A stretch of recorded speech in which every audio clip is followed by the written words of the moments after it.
네, 앞서 말씀드린 대로 이완구 총리의 사의 표명으로 정치권은 이른바 성완종 리스트 파문 2라운드로 접어들었는데요.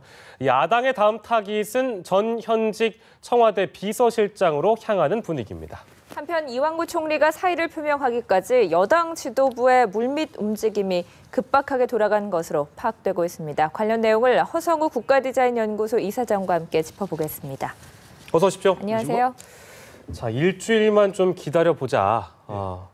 해외 순방 이후에 결정하겠다. 이런 내용이 있었는데 이제는 대통령 귀국 전 사퇴 불가피론. 여당에서 이런 얘기가 나오면서 아무래도 좀 어려운 처지에 몰린 이완구 총리가 사의를 표명했단 말이죠. 그렇습니다. 어떻게 보셨습니까? 일단 그 대통령이 해외 순방 중에 현직 총리가 사의를 표명한 것은 굉장히 이례적입니다. 예.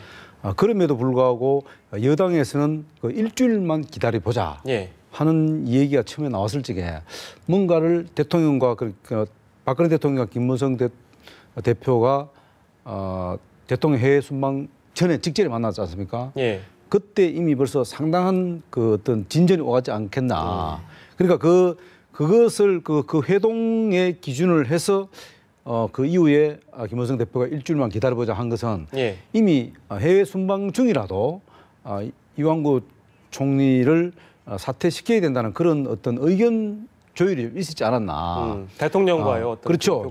교감이 좀 충분히 있었지 않았나. 그렇게 좀 추측을 해보죠. 예. 다만 이제 이완구 총리가 그래도 그 사이에 뭔가를 좀 진실 공방을 하면서 뭔가 반전을 기해 보려는 노력을 한 건 사실입니다. 네. 근데 그게 이제 진실 공방이 가열이 되면 될수록 그 이완구 총리의 어떤 입장이 굉장히 수렁으로 계속 빠져들었죠. 예. 그러니까 여론이 반전되기는 고사하고 아예 냉대로 가버린 거죠. 그래서 총리의 어떤 그 신뢰 이런 것들이 국민들로부터 완전히 상실한 상태다 보니까 네. 여당 입장에서는 더 이상 이 상황을 끌고 가게 되면 결국은 당장 있는 4.29 재보궐선거마저도 참패할 우려도 있다. 그리고 그 이후에 예. 또 전국 수습을 하기는 굉장히 어렵다고 판단되기 때문에 뭔가 모종의 여당에서도 뭐 좀 압박 아닌 압박을 좀 사퇴의 어떤 그런 압박 아닌 압박을 했지 않았나. 그래서 이완구 총리가 나름대로 고심 끝에 예. 이것을 더 이렇게 진실 공방을 끌고 가다가는 정말로 그나마 여당에서도 갖고 있는 애정마저도 잃겠구나. 왜냐하면 현직 의원이기 때문에 다시 돌아가야 되는 상황이지 않습니까? 그런데 만약에 끝까지 끌다가 완전히 여론이 뒤돌았을 때 여당으로 돌아갈 때 하고 그나마 총리 현직에 있으면서 그만두고 돌아갈 때하고는 이 소위 말하는 환대하는 모습이 완전히 다를 거라고 판단한 거죠. 그래서 아마 차선책으로 그래도 여당에서 그나마 조금이라도 예정을 갖고 있을 적에 여당으로 다시 돌아가는 것이 또 후위를 또 도모하는데 낫지 않겠나. 왜냐하면 어쨌든 총리 자리는 그만두더라도 현직 의원 자리는 갖고 있기 때문에 예. 현직 의원으로서 또 피해자 신분으로 조사받는 것하고는 좀 다르다. 네. 이렇게 보는 거죠. 어쨌든 예. 그 미래를 바라본 결정이었다. 이렇게 그렇죠. 정리하면 예. 되겠네요. 나름대로. 네. 사의 표명까지도 청와대와 그 새누리당, 그러니까 당청 간의 어떤 물밑 움직임이 계속 있었던 것으로 보여지는데 네. 박근혜 대통령이 출국 전에 김무성 대표를 청와대로 불러서 긴급 회동을 하지 않았습니까? 그 네네. 당시에도 뭐 청와대에서 먼저 불렀다라는 얘기가 나오긴 했지만 일각에서는 또 당에서 요청했을 수도 있다라는 얘기도 있었거든요. 그럼 당청 관계 구도 변화도 좀 불가피해 보인다고 보시나요? 뭐 그럴 수도 있겠습니다. 저는 좀 조금 다르게 보면은 예. 이게 이제 지금 모양상 사실은 뭐 당에서 요구를 할 수도 있고 또 청와대에서 요구할 수도 있지만 그러나 중요한 것은 당에서 요청하는 것보다는 예. 청와대에서 요청하는 게 그거는 바람직하다고 봅니다. 왜냐하면은 어차피 이완구 총리가 사퇴로 완전히 귀결이 된다면은 네. 그렇다면은 결국은 청와대에서 당대표를 불러서 어떤 의견을 수렴하는 그런 절차를 밟는 것이 훨씬 모양상 좋습니다. 그런데 만약에 당에서 대통령한테 그 회담을 요청했다면은 그거는 자칫하면은 당청 관계의 모든 힘이 이제는 그 당으로 쏠린다는 현상이기 때문에 그거는 굉장히 여당 입장에서도 굉장히 부담스러운 겁니다. 왜냐하면 임기가 지금 3년 남아 있는데 네. 지나치게 당으로 이게 힘이 무게 중심이 이동이 되면은 여당이 굉장히 앞으로 남은 임기 동안에 당청 관계에서 이 또 불협화음이 생길 수 있다. 그럼 그 진원지가 어디냐? 따져볼 때는 꼭 당이 될 수도 있거든요. 그렇게 되면은 또 친박이니 친이기니 뭐 이런 것들이 휩싸일 수 있으니까 네. 오히려 설사 그렇게 했다 하더라도 당에서 요청했다 하더라도 그래도 청와대에서 요청해서 만나는 수순이 맞다. 왜냐하면 대통령께서도 어쨌든 당의 어떤 의견을 취합하는 입장이기 때문에 당이라는 것은 여론의 창구잖아요. 일종의 말하는 거죠. 그러니까 그만큼 이제 대통령 입장에서도 이 뭐랄까 소통을 하겠다는 입장도 보여주는 측면이기 때문에 네. 뭐 설사 그렇다 하더라도 예. 모양상은 어쨌든 청와대에서 일단 당의 어떤 의견을 수렴하는 쪽으로 가다가 잡히는 것이 그게 난 맞다고 봅니다. 저는. 네, 예. 알겠습니다. 상황은 이제 이렇게 정리가 돼가는데 그렇다면 다음 총리는 누가 되느냐? 이게 지금 벌써부터 관심이 뜨거운데요. 네, 그렇습니다. 지금 시점에서 글쎄 어떤 인물이 차기 총리에 올라가야 적당하겠습니까? 정치인 총리는 일단 이제 물 건너간 것 같고요. 예. 그렇다고 무색무취한 인물, 행정가 스타일의 인물이 오는 것도 이제 아닌 것 같고 네. 세 번째 인물은 어떤 인물이 돼야겠습니까? 저는 이제 지금 이제 말씀하신 대로 어쨌든 뭐 정치인 출신 그 떠나야 됩니다. 정치인 떠나서요. 출신고 뭐 어느 지역이고 이런 건 다 떠나서 지금은 제가 볼 때는 아마 이름을 거론하는 것은 굉장히 바람직하지 않다. 왜냐하면 이름 거론하면 그 사람은 안 되더라고 보니까요. 지금까지 한 사람 된 사람이 없더라고요. 한 번도 그러신 적이 없어요? 네, 없습니다. 그래서 저는 저 방송에서 이름을 거론하잖아요. 예, 다만 이제 그 좀 가지를 좀 쳐서 예. 굉장히 좀 좁혀보면 이런 거죠. 지금까지 대통령 스타일을 잘 지켜보면은 대통령이 잘 알고 그 다음에 대통령이 어느 정도 좀 총리를 컨트롤할 수 있는 사람.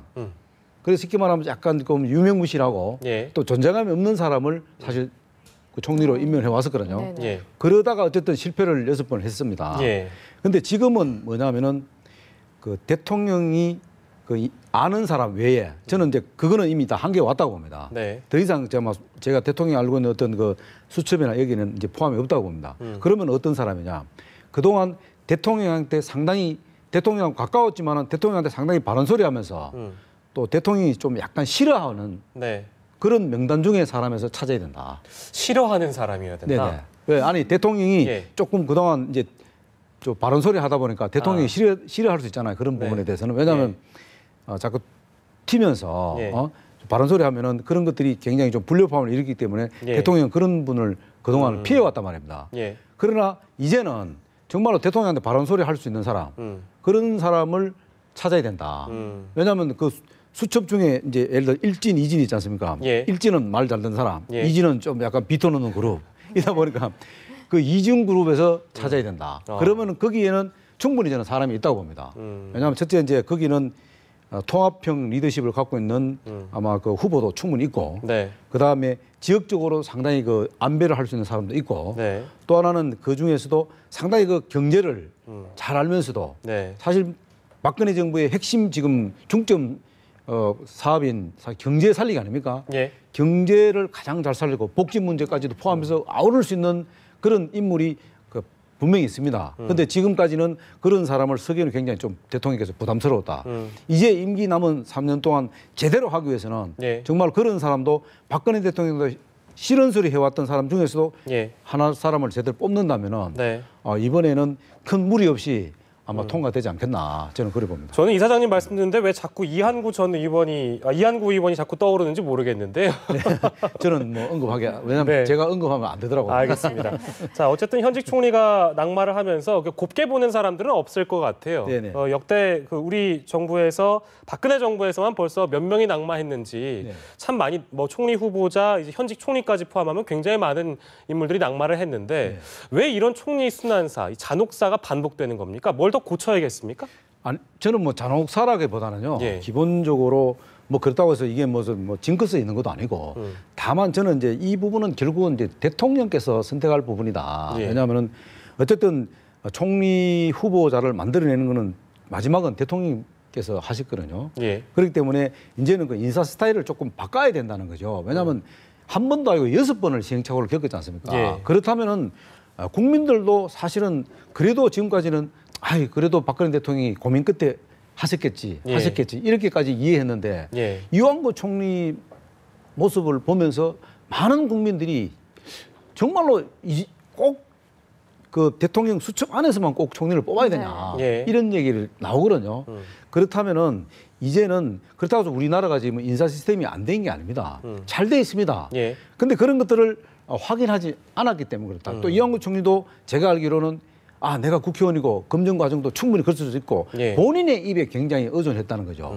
그럼 나름대로 뭐 이런 여러 가지 국정원이라든가 뭐 그 경찰이라든가 뭐 보안사, 기무사라든가 이런 데 예. 다 그 조난자들이 다 포함되어 있거든요. 그다음 예. 거기서 또 민정수석실도 있지 않습니까? 거기서도 다 전부 다 검색하고 시스템이 다 돼 있습니다.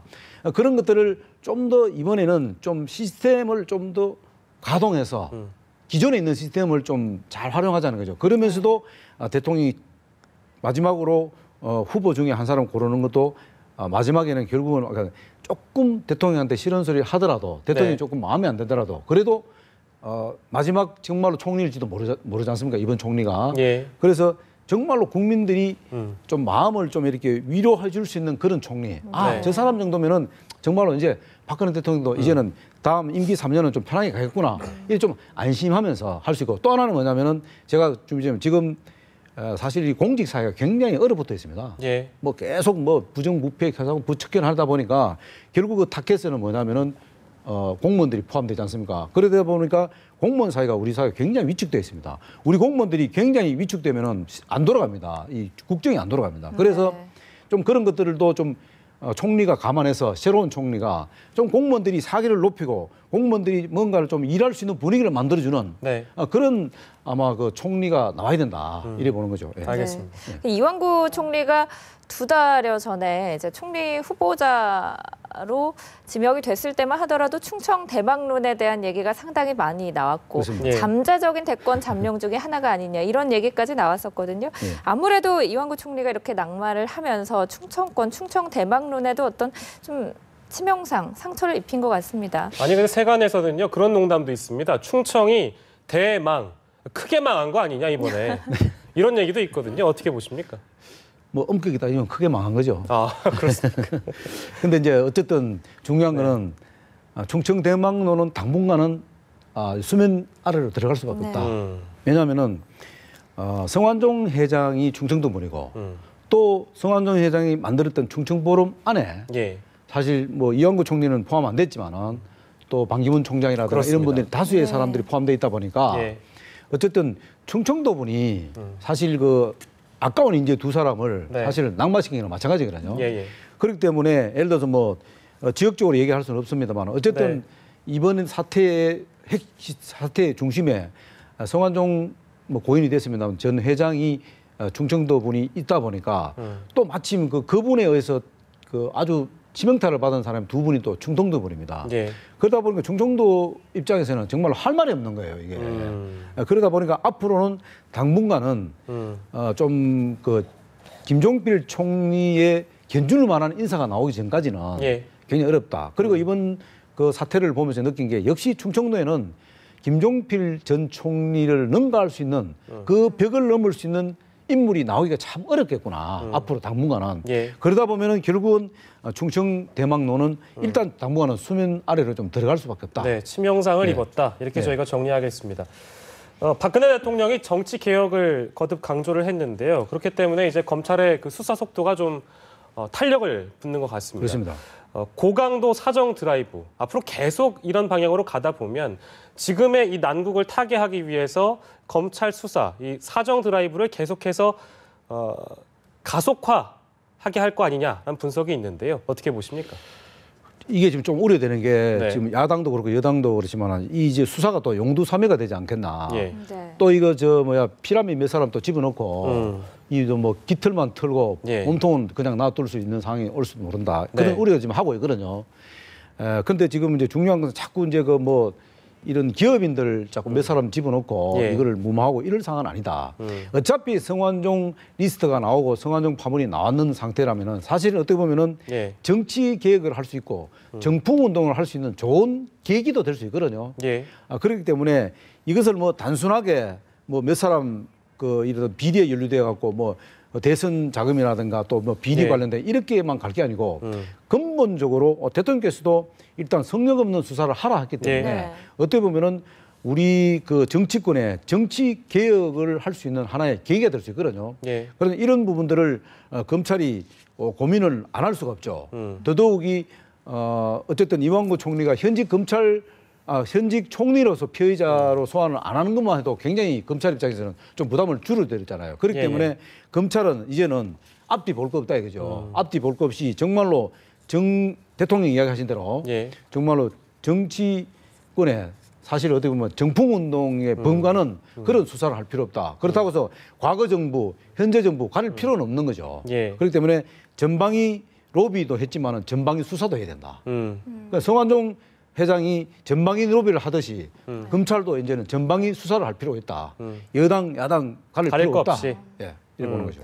알겠습니다. 그 여당 같은 경우에 지금 이제 참여정부 시절에 특사 사면 논란, 특혜성 사면 논란을 두고 이제 주장을 하고 있는데요. 국정조사까지 열자 이런 주장이 나왔는데요.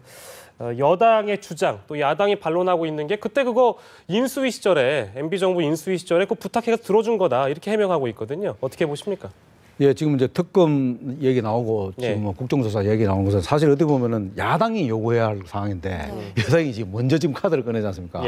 그거는 뭐냐면은 어떻게 보면은 야당 입장에서 이것이 지금 전선이 확대되는 것 자체를 지금 차단하고 싶은 거예요. 왜냐하면 전선이 확대되고 특검이 열리고 국정조사가 열리면은 결국은 전 정권에 관련된 여러 가지 일들을 파헤칠 수가 없다. 그렇기 때문에 이 전선이 야당한테로까지 확대되면은 야당도 성완종 이 소위 말하는 게이트에서 과연 자유스러울 수 있느냐 하는 부분에 그렇다면 엄격히 따지면 야당도 피해갈 수 있는 상황은 아니다. 추측한데 왜냐하면은 한 번도 받기 어려운 특사를 두 번이나 받을 때면은 뭔가 좀 개연성이 충분히 있다. 그래서 뭐 지금 이게 뭐 MB 정부 때 특사를 시켜줬니 또 노무현 정부 때 특사 시켰니 이런 것을 갖고 정치권 자체에서 공방 벌이는 것 자체가 좀 어불성설이다. 이것은 어쨌든 검찰에서 지금 수사를 하게 되면 밝혀지게 돼 있기 때문에 좀 그렇고 그러나 단지 이제 여당이 국정조사 이야기를 먼저 꺼낸 부분은 일단은 이 전선을 좀 확대시켜서 뭔가를 이런 부분들을 여당 야당 관계없이 한번 좀 수사를 좀 확대해보자. 그런 좀 입장이 아니겠나 이렇게 보는 거죠. 여당이 지금 증거 있다고 하는 거 아니겠어요? 야당은 내놓으라고 하는 거고요. 어떤 증거일 것 같습니까? 아마 이제 아마 당장 최근 가까이는 마지막 특사 받았던 2011년 11월 13일입니까? 정확하게 모르겠는데 그때 받았던 특사 받았을지 과연 누가 개입했느냐. 그리고 특사를 받은 그 시점은 분명히 그 노무현 정부 때입니다. 그리고 특사 받고 나서 또 성완종 회장이 이명박 정부의 인수에 들어간 부분도 있고 이렇기 때문에 그러나 어쨌든 중요한 것은 특사를 사인한 것은 노무현 대통령이다. 그러나 뭐 그때 당시에 있었던 여러 가지 직간접적으로 청와대에 있던 사람들이 직간접적으로 성완종 회장의 로비에 좀 관여돼 있을 수도 있지 않나 그런 개연성이 충분히 있거든요. 있기 때문에 그런 부분들은 일단 검찰에서 아마 더 그 현명히 들어보기 때문에 그렇고 또 그 당시에 특사를 사면 받기 그러니까 상고를 포기했던 시점이 상고를 포기하는 시점 전부터 한 2개월 전이면은 로비가 상식적으로 생각하면 로비가 시작됐다는 겁니다. 만약에 그러면 11월 달에 11월 3일 날 특사가 불렸다면은 적어도 8월 달부터는 로비를 했을 거다면 그러면은 거기에 대한 자금이 출처가 나올 겁니다. 그러니까 예를 들어서 뭐 기업에서 경남 기업에서 돈이 빠져나왔다든가 이런 걸 찾아보면은 그 당시는 왜냐하면 경남 기업이 현금이 그렇게 많은 상황이 아닙니다. 그러다 보니까 뭔가 기업에서 차입금을 한다든가 아니면 다른 방식으로 돈을 아마 뽑아서 그 돈을 갖고 로비를 했다면 했을 겁니다. 그렇다면은 그거는 자금 추적을 해보면은 검찰에서 바로 나오죠. 그 시점하고 맞아떨어질 확률이 높다. 지금까지 뭐 여야다 의혹을 제기하고 있는 상황이니까요. 이 참여정부 특사 문제는 또 어떻게 또 불거질지 모르겠네요. 아무튼 검찰 수사 좀 지켜봐야 되겠죠. 지켜봐야 되겠습니다. 알겠습니다. 오늘 말씀 여기까지 듣겠습니다. 허성우 국가디자인연구소 이사장이었습니다. 고맙습니다. 감사합니다.